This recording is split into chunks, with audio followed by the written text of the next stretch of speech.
Lumalapit na sa karagatan ng silangan ng Batanes ang Typhoon Inday, kaya naman itinaas na ang wind signal number 2 sa Batanes, silangang bahagi ng Babuyan Islands at ang hilagang parte o hilagang silangang bahagi ng Cagayan. Bukas po makararanas o mamayang gabi hanggang bukas ay makararanas po tayo ng malalakas na hangin dyan, umaabot sa 62 to 88 or 86 kilometers per hour.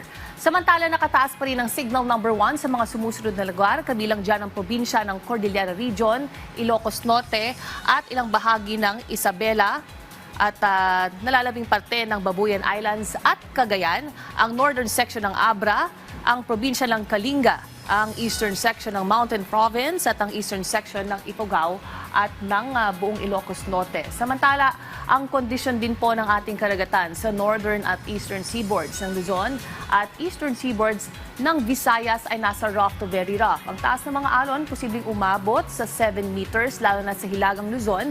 Hindi po ligtas maglayag ang mga sea vessels lalo na ang maliliit na sasakyang pandagat.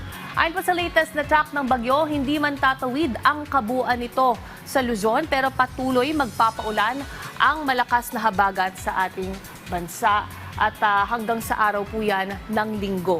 Mamayang gabi o bukas ng umaga, araw ng Sabado, ay tinatayang lalabas na ng Philippine Area of Responsibility itong si Typhoon Inday. Kaya maghanda pa rin po sa maulap at maulang panahon this weekend. Kabilang sa makararanas ng above normal rainfall, dala ng habagat, ay dito po sa Metro Manila, Zambales, Bataan, Calabarzon, Panay Island, Negros Provinces at dyan din sa Lanao Provinces at sa Zamboanga del Sur. Abot naman sa heavy to intense ang pag-ulan sa Antique at Occidental Mindoro. Magpapatuloy ang mabigat na pag-ulan sa Sabado hanggang sa araw ng Linggo.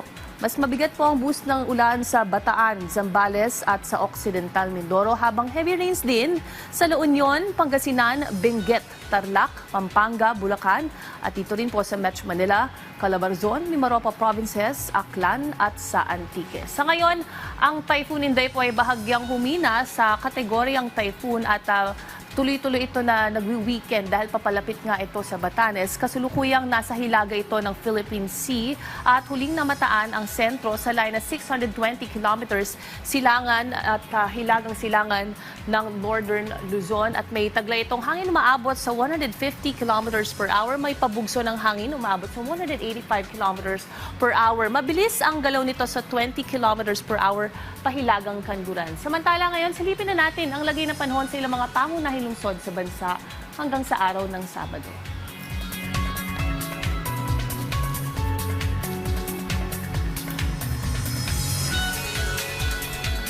Keep safe at stay dry mga ka-RSP.